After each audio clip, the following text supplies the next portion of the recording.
آلہ وصحبہ اجمعین اما بعد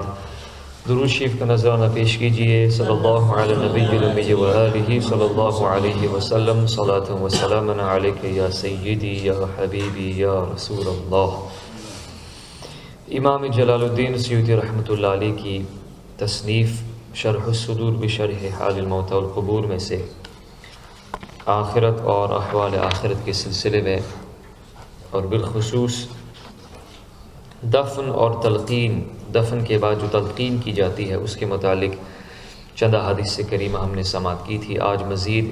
اسی فصل کی، اسی موضوع کی چند احادیث کریمہ آپ کے سامنے پیش کرنے کی ہم سعادت حاصل کریں گے۔ بسم اللہ الرحمن الرحیم۔ طبرانی نے معجم کبیر میں اور ابن مندہ نے حضرت ابو امامہ رضی اللہ تعالیٰ عنہ سے روایت کی کہ رسول اللہ صلی اللہ علیہ وسلم نے ارشاد فرمایا کہ جب تم میں سے کوئی مر جائے اور تم اس پر مٹی ڈال چکو، یعنی اسے قبر میں لٹا کر اس پر تم مٹی ڈال دو، تو کوئی ایک آدمی قبر کے سرہانے کھڑے ہو کر پکارے، اے فلاں ابن فلانیہ، یعنی اس موقع پر خصوصی طور پر ماں کی طرف نسبت کی جائے گی۔ جب آپ یہ کہیں گے اے فلاں ابن فلانیہ، اس کا نام لے کر کے اور اس کی والدہ کا نام لے کر کے کہیں گے، تو مردہ یہ بات سنے گا لیکن جواب نہیں دے گا۔ پھر دوبارہ ایسا ہی پکارے تو وہ اٹھ کر بیٹھ جائے گا، پھر ایسے ہی پکارے تو کہے کہ خدا تجھ پر رحم کرے، مجھے ہدایت کی بات بتا۔ یعنی جب تیسری دفعہ آپ پکارتے ہیں تو مردہ یہ کہتا ہے کہ اللہ تعالیٰ تجھ پر رحم کرے، مجھے ہدایت کی بات بتا، لیکن نبی کریم صلی اللہ علیہ وسلم نے ارشاد فرمایا تم اس کی آواز نہ سن سکو گے۔ تو باہر والے کو کہنا چاہیے کہ وہی کلمہ یاد کرو جو پڑھتے ہوئے تم دنیا سے آئے ہو، یعنی اشہد ان لا الہ الا اللہ اشہد ان محمدا عبدہ ورسولہ صلی اللہ علیہ وسلم، اور یہ بات کہو کہ میں نے راضی خوشی خدا کو اپنا رب اور محمد صلی اللہ علیہ وسلم کو نبی اور اسلام کو دین اور قرآن کو امام مان لیا ہے۔ رضیت باللہ ربا وبالاسلام دینا وبسیدنا محمد نبی و رسولہ وبالقرآن اماما۔ کیونکہ ایسا کہنے سے منکر نکیر ایک دوسرے کا ہاتھ پکڑ کر کہتے ہیں کہ چلو ایسے آدمی کے پاس بیٹھ کر ہم کیا کریں گے کہ جس کو اس کی حجت اور دلیل بتا دی گئی تو اللہ ہی اس سے پوچھ گچھ کرے گا۔ ایک شخص نے عرض کی کہ یا رسول اللہ صلی اللہ علیہ وسلم، اگر کسی کی ماں کا نام معلوم نہ ہو تو کیا کرے؟ تو آپ صلی اللہ علیہ وسلم نے ارشاد فرمایا کہ اسے جناب حوا رضی اللہ تعالی عنہا کی طرف منسوب کر دے۔ ابن مندہ نے حضرت ابو امامہ باہلی رضی اللہ تعالی عنہ سے روایت کی کہ انہوں نے فرمایا کہ جب تم مجھ کو دفن کر چکو تو ایک شخص میرے سرہانے کھڑے ہو کر کہے یا صدی بن عجلان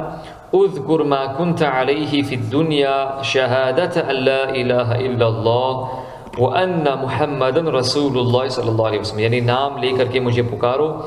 اور مجھے یاد دہانی کراؤ کہ اللہ تعالیٰ کا جو میں کلمہ پڑھتا تھا، نبی کریم صلی اللہ علیہ وسلم کی رسالت کا، وہ کلمہ دہراؤ، وہ شہادت دہراؤ تاکہ میں پھر قبر کے اندر یہ پڑھ سکوں۔ سعید بن منصور نے راشد بن سعد سے اور ضمرہ بن حبیب سے اور حکیم بن عمیر سے کہا کہ جب میت کی قبر بن چکے تو اس وقت یہ کہنا مستحب ہے یا فلان قل لا الہ الا اللہ، یہاں فلاں سے مراد اس کا نام ہے، اس کا نام لے کر کے پکارو، اے فلاں ابن فلاں قل، کہے لا الہ الا اللہ، کہہ لا الہ الا اللہ، یہ 3 مرتبہ کہا جائے، یا فلان قل ربی اللہ و دینی الاسلام و نبی محمد صلی اللہ علیہ وسلم، یہ 3 دفعہ کہے، یعنی اے فلاں ابن فلاں کہہ کہ اللہ میرا رب ہے، اسلام میرا دین ہے اور نبی کریم صلی اللہ علیہ وسلم میرے نبی ہیں، تو پھر اس کے بعد آپ واپس لوٹ جائیں۔ آجوری نے کہا کہ دفن کے بعد تھوڑی دیر قبر پر ٹھہرا رہنا مستحب ہے، اور یہ بھی مستحب ہے کہ میت کی طرف متوجہ ہو کر اس کے لیے دعا کی جائے کہ اے اللہ یہ تیرا بندہ ہے، تو ہم سے زیادہ اس کو جانتا ہے اور ہم اس کو تو اچھا ہی سمجھتے تھے، اور اے اللہ تو نے اس کو سوال کے لیے بٹھایا ہے تو اے اللہ اس کو قول ثابت سے ثابت قدمی عطا فرما، جیسا کہ تو نے دنیا میں اس کو ثابت قدمی عطا فرمائی۔ اے اللہ اس پر رحم کر اور اپنے نبی کریم صلی اللہ علیہ وسلم کی ملاقات اس کو عطا کر جو محمد صلی اللہ علیہ وسلم ہے، اور ہم کو اس کے بعد گمراہ نہ کر اور اس کے اجر سے محروم نہ فرما۔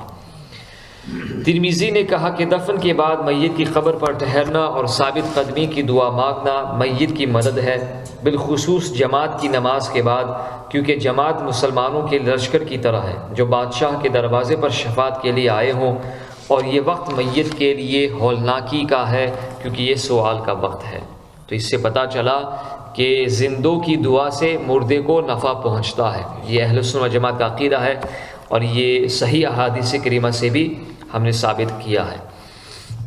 ابن سعد نے ضحاک رضی اللہ تعالیٰ عنہ سے روایت کی کہ انہوں نے کہا کہ مجھ سے نزال ابن سبورہ نے کہا کہ جب تم مجھ کو قبر میں اتارو تو کہنا اے اللہ اس قبر میں اور اس کے داخل ہونے والے میں تو برکت عطا فرما۔ اب یہاں پر امام سیوطی رحمۃ اللہ علیہ نے ایک اور باب باندھا ہے، ایک اور فصل قائم کی ہے، یعنی قبر ہر ایک کو دبائے گی، اس کے متعلق چند احادیث کریمہ، اور کس انداز سے قبر کو ایک مومن کو دباتی ہے اور کافر کو کس طریقے سے دبوچتی ہیں دباتی ہیں، اس کے متعلق چند احادیث کریمہ آپ نے یہاں پر ذکر فرمائی ہے۔ بسم اللہ الرحمن الرحیم۔ امام احمد اور حکیم ترمذی نے نوادر الاصول میں اور بیہقی نے کتاب القبر میں حذیفہ رضی اللہ تعالیٰ عنہ سے روایت کی، وہ کہتے ہیں کہ ہم نے نبی کریم صلی اللہ علیہ وسلم کے ساتھ ایک جنازے میں شرکت کی،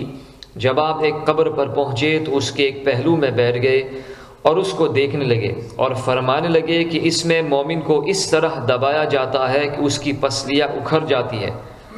اور کافر کے لیے یہ آگ سے بھر جاتی ہے۔ امام احمد اور ابن جریر نے تذہیب الآثار میں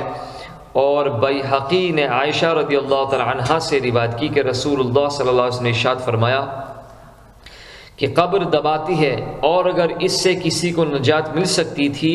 تو حضرت سعد بن معاذ رضی اللہ عنہ تھے۔ امام احمد اور حکیم ترمذی، طبرانی اور بیہقی نے جابر رضی اللہ تعالیٰ عنہ سے روایت کی کہ رسول اللہ صلی اللہ علیہ وآلہ وسلم نے اور صحابہ کرام رضی اللہ تعالیٰ عنہ اجمعین نے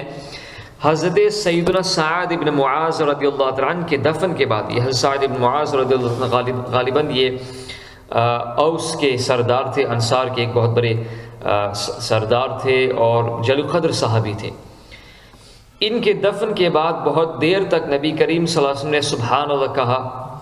اور پھر اللہ اکبر کہا، یعنی ذکر کیا، جیسا کہ ہم قبر کی سراہنے ذکر کرتے ہیں، تو نبی کریم صلی اللہ علیہ وسلم نے بھی ذکر فرمایا۔ صحابہ کرام نے وجہ دریافت کی تو آپ صلی اللہ علیہ وسلم نے فرمایا کہ اس صالح انسان کی قبر تنگ ہو گئی تھی تو اللہ تعالیٰ نے اس ذکر کی وجہ سے اس میں کشادگی کو پیدا فرما دی۔ سبحان اللہ۔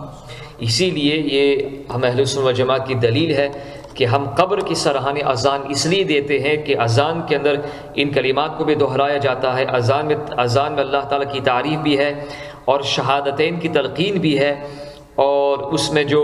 ذکر کیا جاتا ہے جس کے بارے میں نبی کریم صلی اللہ علیہ وسلم ارشاد فرماتے ہیں کہ جب اذان دی جاتی ہے تو شیطان دور بھاگ جاتا ہے، تو چونکہ یہ ہولناک ماحول ہوتا ہے، کٹھن موقع ہوتا ہے منکر نکیر کے سوالات کا، اس لیے اس وقت اذان دینا زیادہ مستحسن ہوتا ہے۔ اس لیے for this reason we give adhan at the sides of the grave, because it is from the sunnah of Rasulullah sallallahu alaihi wasallam, and he sallallahu alaihi wasallam said, this is in Sahih al-Bukhari, that when you give the adhan, the Satan flees. And therefore, obviously, at that time, when the shayateen, they want to take away the iman of a Muslim in the grave, because munkar nakir, when they come to ask in the graves, there's a hadith of the Prophet sallallahu alaihi wasallam, Satan then points towards himself, he appears before the deceased and says, say I am your Lord, a'yadhan billah. So at that point you give the adhan, so you ward away the evils of Satan. This has been proven from the hadith that Imam al-Tirmidhi rahimahullah, Imam al-Tabarani and Imam al-Bayhaqi mentioned that when Sayyidina Sa'ad ibn Mu'adh radiallahu anhu was laid to rest, Rasulullah sallallahu alaihi wasallam made the dhikr of Allah. And he said, Subhanallah, Alhamdulillah, La ilaha illallah, Allahu Akbar. And the Prophet sallallahu alaihi wasallam said, because of this, Allah subhanahu wa ta'ala will expand the grave of Sayyidina Sa'ad ibn Mu'adh, and by virtue of the dhikr of Allah and through the wasila and tawassul of Rasulullah sallallahu alaihi wasallam, Allah expanded the grave of Sayyidina Sa'ad ibn Mu'adh radiyallahu ta'ala anhu. Subhanallah. حضرت سعید بن منصور حکیم ترمذی، امام طبرانی اور بیہقی نے سیدنا عبداللہ بن عباس رضی اللہ تعالیٰ عنہما سے روایت کی کہ اگر کوئی عذاب قبر سے بچ سکتا تو وہ سعد بن معاذ تھے، لیکن قبر ان کو بھی دبایا اور پھر چھوڑ دیا۔ نسائی اور بیہقی نے عبداللہ ابن عمر رضی اللہ تعالیٰ عنہما سے روایت کی کہ رسول اللہ صلی اللہ علیہ وآلہ وسلم نے سیدنا سعد ابن معاذ رضی اللہ تعالیٰ عنہ کے لیے فرمایا، یہ وہ ہے کہ عرش الہی ان کے لیے حرکت میں آ گیا۔ اللہ اکبر۔ سیدنا سعد ابن معاذ was a person on whose demise even the arsh of Allah shook, it trembled۔ اللہ اکبر۔ اور جنت کے دروازے کھل گئے، on the doors of Jannah were open for him، اور 70,000 فرشتے نازل ہوئے، 70,000 angels descended upon the demise of Sayyidina Sa'ad ibn Mu'adh, and they also participated in his funeral prayer۔ Sayyidina Sa'ad ibn Mu'adh radiyallahu anhu، subhanallah۔ پھر قبر نے ان کو دبایا، and then the grave embraced him as a mother embraces the child، اور چھوڑ دیا، سبحاناللہ۔ حسن کہتے ہیں کہ عرش ان کی روح کی آمد میں خوش ہوا اور حرکت کرنے لگا، سبحان، اتنی پاک روح تھی ان کی کہ خود عرش الہی ان کی روح کی آمد میں خوشی سے جھومنے لگا، سبحان اللہ، کتنی پاک روح تھی، سبحان اللہ۔ How pure was the soul of Sayyidina Sa'ad ibn Mu'adh radiyallahu ta'ala anhu, that when he left this world, because of the arrival of this pure soul, even the arsh of Allah subhanahu wa ta'ala began to shake out of ecstatic love، سبحان اللہ۔ سعد ابن معاذ رضی اللہ تعالیٰ عنہ کے بارے میں بکثرت احادیث متعدد روایات سے تقریباً اسی مضمون کی ہے۔ حکیم، آخری حدیث کے ساتھ بیان کرتا ہوں، حکیم ترمذی نے اور بیہقی نے ابن اسحاق رضی اللہ تعالیٰ کی سند صحیح سے روایت کی کہ مجھ سے اسید ابن عبداللہ رضی اللہ تعالیٰ نے بیان کیا کہ حضرت سعد ابن معاذ رضی اللہ تعالیٰ کے خاندان میں سے کسی سے دریافت کیا گیا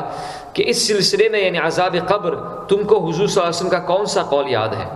تو اس نے جواب دیا کہ ہم کو معلوم ہوا کہ نبی کریم صلی اللہ علیہ وسلم نے سے اس بارے میں پوچھا گیا تو آپ صلی اللہ علیہ وسلم نے ارشاد فرمایا کہ پیشاب کی چھینٹوں میں بچنے سے کچھ کوتاہی کرتے تھے، یعنی اس سے بھی ہو سکتا ہے آدمی عذاب قبر میں گرفتار ہو جائے، اس لیے we need to protect ourselves when we answer the call of nature۔ Rasulullah صلی اللہ علیہ وسلم said we need to clean ourselves۔ If a person did not protect himself from the droplets of urine، یعنی after استنجا you do استبرا کرنا چاہیے، کچھ ڈھیلا یا tissue استعمال کرنا چاہیے جس سے ہمیں یقین ہو جائے کہ اب پیشاب کے قطرے نہیں آئیں گے۔ بعض لوگ ایسے ہی پیشاب کر دیتے ہیں اور بغیر ڈھیلا یا ٹیشو یا پانی استعمال کیے ہوئے چلے جاتے ہیں، بالخصوص نوجوانوں کی بات کر رہا ہوں، جس کی وجہ سے ان کے یہ نجاست پھیل جاتی ہے، تو پھر سمجھتے کہ ہمارا وضو بھی ہو گیا، نمازی بھی ہو گئی، لیکن نبی کریم صلی اللہ علیہ وسلم نے ارشاد فرمایا کہ اسی وجہ سے قبر میں بھی عذاب ہوتا ہے۔ اللہ تعالی ہم سب کو عذاب قبر سے محفوظ و معمول فرمائے اور شریعت مطہرہ پر